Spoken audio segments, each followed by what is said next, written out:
স্বাগত। তোমাদের জন্য দারুণ একটি সুখবর। যারা যারা তোমরা ফরেস্ট ডিপার্টমেন্টে কাজ করতে চাও, বিভিন্ন ফিল্ডে কাজ করতে চাও, তোমার যোগ্যতা যদি মাধ্যমিক হয়ে থাকে, তোমার যোগ্যতা যদি উচ্চ মাধ্যমিক হয়ে থাকে বা তোমার যোগ্যতা যদি গ্র্যাজুয়েশন হয়ে থাকে, তাহলে এই ভিডিওটা শুধুমাত্র তোমার জন্য।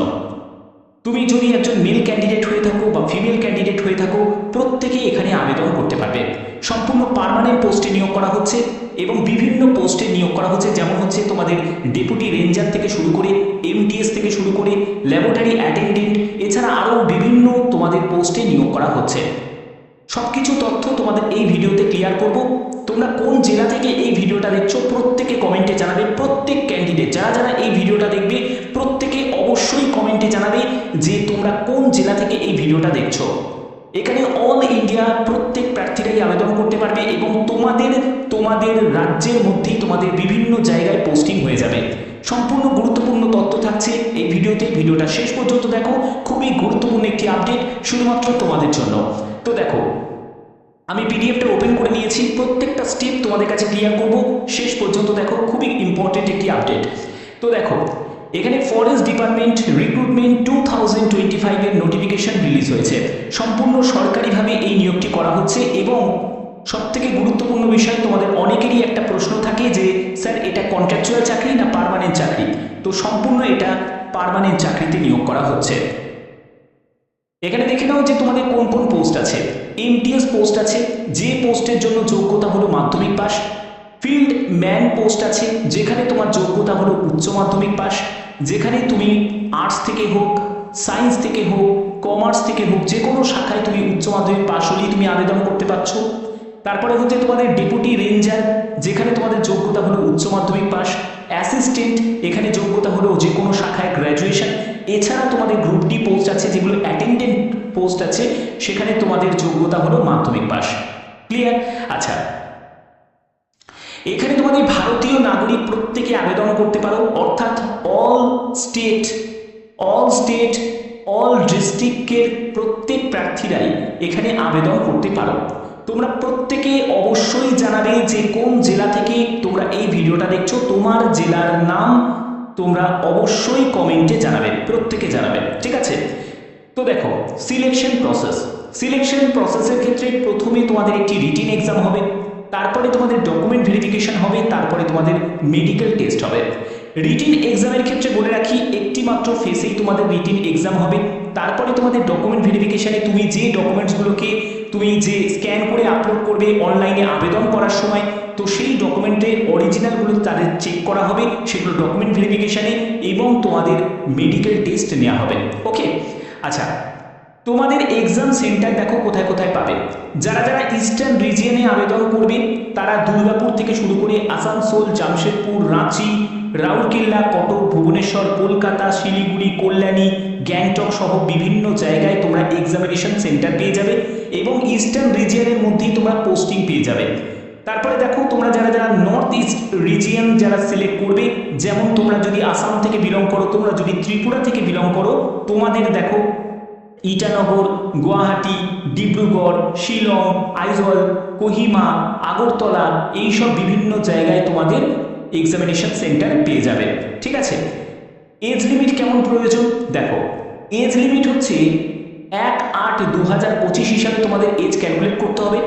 বিভিন্ন পোস্টের জন্য বিভিন্ন রকম এজ লিমিট থাকছে।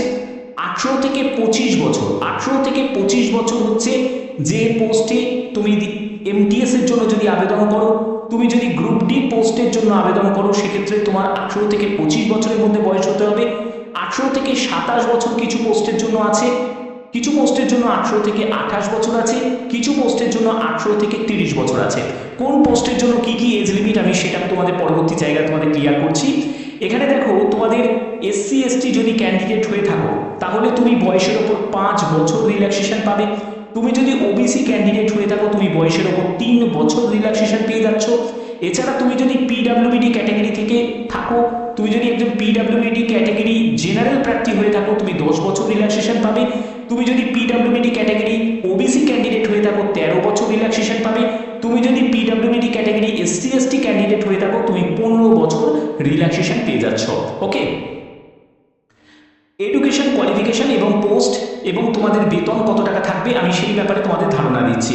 দেখো, জুনিয়র টেকনিক্যাল অ্যাসিস্ট্যান্ট এই পোস্টের জন্য তোমাদের ফরেস্ট সার্ভে ডিপার্টমেন্টে তোমাদের পোস্টিং হয়ে যাচ্ছে। 18 থেকে 28 বছরের মধ্যে বয়স হতে হবে। এটা কিন্তু জেনারেলের ক্ষেত্রে বয়স বলছি, ঠিক আছে? জেনারেলের ক্ষেত্রে, ইডাব্লিউএস এর ক্ষেত্রে এই বয়সটা দেওয়া হয়েছে। তুমি এসসি এসটি হলে আরো 5 বছর, ওবিসি হলে বয়সে আরো 3 বছর ধরে নেবে, এবং যারা পিডাব্লিউবিডি ক্যাটাগরি থেকে, তো তোমাদের বলেই তো দিলাম যে তোমরা আবেদন করতে পারবে। লেভেল 6 অনুযায়ী বেতন পাবে। লেভেল 6 অনুযায়ী বেতন মানে স্টার্টিংয়েই তোমরা ধরে রাখতে পারো 44,500 টাকা শুরুতেই। এবং এখানে তোমাদের গ্র্যাজুয়েশন যোগ্যতা প্রয়োজন। ফিল্ডম্যান এই পোস্টের জন্য 18 থেকে 27 বছর বয়স। লেভেল 2 অনুযায়ী বেতন পাবে, এবং এখানেও হচ্ছে যে কোনো শাখায় উচ্চ মাধ্যমিক পাস। ডেপুটি রেঞ্জার এই পোস্টের জন্য 18 থেকে 27 বছর, লেভেল 4 অনুযায়ী বেতন পাবে, এবং এখানেও হচ্ছে উচ্চ মাধ্যমিক পাস। পাবলিকেশন অ্যাসিস্ট্যান্ট এখানে 18 থেকে 30 বছরের মধ্যে বয়স হতে হবে, এবং এখানে হচ্ছে গ্র্যাজুয়েশন পাস যোগ্যতা চাওয়া হয়েছে। লেভেল 6 অনুযায়ী বেতন পাবে। ল্যাবরেটরি অ্যাটেন্ডেন্ট, ঠিক আছে? ল্যাবরেটরি অ্যাটেন্ডেন্ট এটা হলো মাধ্যমিক পাস যোগ্যতা, যেটা তোমাদের গ্রুপ ডি ক্যাটাগরির মধ্যেই কিন্তু এটা পড়ছে। 18 থেকে 25 বছরের মধ্যে বয়স হতে হবে লেভেল 1 অনুযায়ী। এখানে তোমাদের অফিস অ্যাটেন্ডেন্ট বা এমটিএস এর জন্য, যেখানে 18 থেকে 25 বছর, লেভেল 1 অনুযায়ী বেতন পাবে, এবং এখানেও হচ্ছে মাধ্যমিক পাস যোগ্যতা। ল্যাবরেটরি অ্যাসিস্ট্যান্ট 18 থেকে 27 বছর, উচ্চ মাধ্যমিক পাস যোগ্যতা। অর্থাৎ উচ্চ মাধ্যমিক পাস যোগ্যতার জন্য পোস্ট কিন্তু অনেক বেশিই আছে। এবার তোমাদের বলে রাখি, দেখো বেতনের ব্যাপারটা তোমরা জানো একটা সেন্ট্রাল গভর্নমেন্টের চাকরিতে বেতন কেমন হতে পারে, সেই ব্যাপারে আশা করি তোমাদের কোনো আলাদাভাবে কোনো ধারণা দেওয়ার কোনো প্রয়োজন নেই। এইটুকুনি বলতে পারি, তোমাদের বেতন প্রায় 32 থেকেই কিন্তু শুরু হয়ে যাবে, ঠিক আছে? আমি একদম লেভেল 1 থেকে বলছি, সবকিছু অ্যালাউন্স মিলিয়ে। তো আশা করি ব্যাপারটা বুঝতে পারছো। এবার সেই অনুযায়ী যত লেভেল 2 এর বেতন আরো বেশি হবে, লেভেল 4 এর আরো বেশি হবে, লেভেল 3, লেভেল 4, লেভেল 6, যত লেভেল বাড়তে থাকবে বেতনটা তত বেশি হবে। ব্যাপারটা ক্লিয়ার? আচ্ছা, এরপরে কি আছে? এরপরে হচ্ছে তোমাদের অ্যাপ্লিকেশন ফি। এখানে 100 টাকা মতো আবেদন মূল্য লাগবে। যারা জেনারেল প্রার্থী, যারা ইডাব্লিউএস প্রার্থী, যারা ওবিসি প্রার্থী, অবশ্যই যারা মেল ক্যান্ডিডেট তাদেরকেই দিতে হবে। তুমি যদি একজন মহিলা প্রার্থী হয়ে থাকো, তুমি যদি এসসি হয়ে থাকো, তুমি যদি এসটি হয়ে থাকো, তুমি যদি একজন পিডাব্লিউবিডি, তুমি যদি একজন এক্স সার্ভিসম্যান হয়ে থাকো, তোমার কোনো আবেদন মূল্য লাগবে না। এবং এখানে অনলাইনে তোমাদের আবেদন মূল্য জমা করতে হবে। আবেদন মূল্য জমা করার শেষ তারিখ হচ্ছে 24শে জুন 2025। বোঝা গেল? অর্থাৎ আবেদন তোমাদের শুরু হয়ে গেছে, প্রত্যেকে আবেদন করতে পারো। এইসব মাধ্যমে তোমাদের আবেদন মূল্য জমা করতে হবে, অনলাইন অনলি। দেখো তোমাদের এইসব যে বিভিন্ন মাধ্যমগুলো দেওয়া আছে, যে কোনো একটি মাধ্যমে তোমরা আবেদন মূল্য জমা করতে পারবে। সিলেবাস তো যেহেতু তোমাদের বললাম, একটি রিটিন এক্সাম তোমাদের হবে, যেটা তোমাদের অনলাইন একটি সিবিটি এক্সাম হবে, যেখানে এমসিকিউ টাইপের প্রশ্ন হবে। তোমাদের যোগ্যতা অনুযায়ী লেভেল সেট করা হবে, অর্থাৎ মাধ্যমিক পাস যোগ্যতার লেভেলটা একটু লো হবে, তারপরে উচ্চ মাধ্যমিক যোগ্যতার লেভেলটা তার থেকে একটু বেশি হবে, গ্র্যাজুয়েশন যোগ্যতার লেভেলটা তার থেকে বেশি হবে। সেই ওপরে তোমাদের সহজ শক্ত এইগুলোর উপর ডিপেন্ড করছে, ঠিক আছে? এখানে তোমাদের জেনারেল ইন্টেলিজেন্সের উপর তোমাদের 25 কোশ্চেন্স 50 মার্কস, জেনারেল অ্যাওয়ারনেসের উপর 25 questions 50 marks, quantitative aptitude basic অ্যারিথমেটিকের উপর 25 কোশ্চেন্স 50 মার্কস, ইংলিশ ল্যাঙ্গুয়েজের উপর 25 কোশ্চেন্স 50 মার্কসের তোমাদের পরীক্ষা হচ্ছে। অর্থাৎ প্রতিটি প্রশ্নের মান হচ্ছে 2 করে। 60 মিনিটস তোমরা সময় পাচ্ছ, কিন্তু যারা স্পেশাল ক্যান্ডিডেট অর্থাৎ যারা পিডাব্লিউবিডি ক্যাটাগরি থেকে যারা আছো, তারা 80 মিনিট তোমরা সময় পাবে। বোঝা গেল? আচ্ছা, এখানে আর কি বলা হচ্ছে? Negative marking. দেখো 0.50 মার্কসের তোমাদের একটা নেগেটিভ মার্কিং থাকবে, যেখানে ইচ রং অ্যান্সারের জন্য তোমাদের প্রাপ্ত নম্বর থেকে, অর্থাৎ দুটো প্রশ্নের ভুল উত্তরের জন্য 1 নম্বর তোমাদের কাটা যাবে। বোঝা গেল? আচ্ছা, এবার দেখো তোমাদের কি বলা হচ্ছে? Marks scored by the candidate computer based examination if conduct multiple শিফটে তোমাদের এক্সাম হবে, এবং তোমাদের হিন্দি আর ইংলিশ ল্যাঙ্গুয়েজ, এই দুটো ল্যাঙ্গুয়েজ তোমাদের এক্সামের ল্যাঙ্গুয়েজ থাকবে। অবশ্যই সেটা তোমাদের খেয়াল রাখতে হবে। এখানে বলা হচ্ছে যে skill test, typing, data entry এবং কম্পিউটার প্রফিসিয়েন্সি টেস্ট নেওয়া হবে, সেটা হলো স্পেসিফিক পোস্টে। তাহলে তোমরা ধরে রেখো না যে এমটিএস এর জন্য কোনো টাইপিং বা এগুলো কিছু লাগবে, একদমই নয়। যেগুলো তোমাদের ডেটা এন্ট্রি লেভেলের যে পোস্টগুলো, সেগুলোর ক্ষেত্রে এটা লাগবে। ডকুমেন্ট ভেরিফিকেশন, দেখো তোমাদের প্রথমে বলে রাখি যে আধার বেস অথেন্টিকেশন করে রাখতে হবে, কারণ তোমরা জানো এখন এক্সাম হলে ঢুকতে গেলে তার আগে কিন্তু তোমাদের আধার ভেরিফিকেশনটা করিয়ে নেয়। যাতে যারা জেনুইন ক্যান্ডিডেট তারা যাতে পরীক্ষা দিতে পারে, যারা ফেক ক্যান্ডিডেট তাদের যাতে এলিমিনেট করা যায়, তার জন্যই কিন্তু এই প্রসেসটা। তো এর জন্য কি চাই দেখো, it is mandatory to carry at least 2 passport সাইজের ছবি লাগবে, original valid photo ID proof লাগবে, ডেট অফ বার্থের সার্টিফিকেট বা এইগুলো তোমাদের লাগবে। এখানে তোমাদের যে কোনো ডকুমেন্টস কিন্তু তোমাদের প্রয়োজন হচ্ছে, যেমন pan card, passport, driving licence, voter ID বা তোমাদের আধার কার্ড, তো যে কোনো একটি হলেই তোমাদের হয়ে যাবে। অর্থাৎ মেন কথা হচ্ছে একটি গভর্নমেন্ট আইডি প্রুফ প্রয়োজন, যাতে বুঝতে পারে যে যে ক্যান্ডিডেট ফর্ম ফিল আপ করেছে সেই পরীক্ষা দিতে এসছে। বোঝা গেল? আচ্ছা, এছাড়া দেখো তোমাদের আর একটা ব্যাপার তোমাদের ক্লিয়ার করে দিই, সেটা হলো এখানে ফটো, সিগনেচার এগুলো কিন্তু তোমাকে স্ক্যান করতে হবে। এগুলো স্ক্যান করে তোমাকে কি করতে হবে? আপলোড করতে হবে। ওকে, স্ক্যান করে আপলোড করতে হবে যখন তুমি আবেদন করবে। এবং তোমাদের এখানে আবেদন শুরু হয়েছে 2রা জুন থেকে 23শে জুন পর্যন্ত আবেদন করা যাচ্ছে। এবং এখানে তোমাদের আবেদন মূল্য জমা দেওয়ার ডেট হচ্ছে 24শে জুন 2025। এবং তোমাদের কোনো যদি সংশোধন করার ব্যাপার থাকে, যদি কোনো ভুলভ্রান্তি করে থাকো, সেটা হলো 30শে জুন পর্যন্ত করতে পারবে। এবং সিবিটি যে এক্সামটা যেটা হবে 24শে জুলাই থেকে 4ঠা আগস্টের মধ্যে।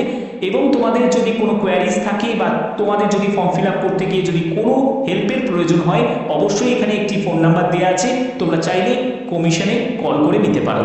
তো এই যে নিয়োগ বিজ্ঞপ্তিটি জারি হয়েছে সেটা তোমাদের এসএসসির তরফ থেকে, অর্থাৎ স্টাফ সিলেকশন কমিশনকে কিন্তু এই দায়িত্বটা দেওয়া হয়েছে যে সম্পূর্ণ ফরেস্ট ডিপার্টমেন্টের যে নিয়োগগুলো সেগুলো করা। তো সেক্ষেত্রে তোমরা প্রত্যেকে আবেদন করতে পারো। এটা কিন্তু অনেকের জন্য বড় অপরচুনিটিস, বিশেষ করে যারা মহিলা প্রার্থী তাদের যে কাজ থেকেই হোক না কেন তাদের কোনো আবেদন মূল্য লাগছে না।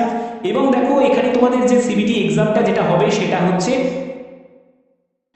যেগুলো তোমাদের মাধ্যমিক লেভেলে, সেগুলোর ক্ষেত্রে তোমাদের এরকম কিন্তু সিলেবাসগুলো আছে, সেগুলো অবশ্যই তোমরা দেখে নেবে। এই সব চ্যাপ্টার ওপর তোমাদের বেশি করে জোর দিতে হবে।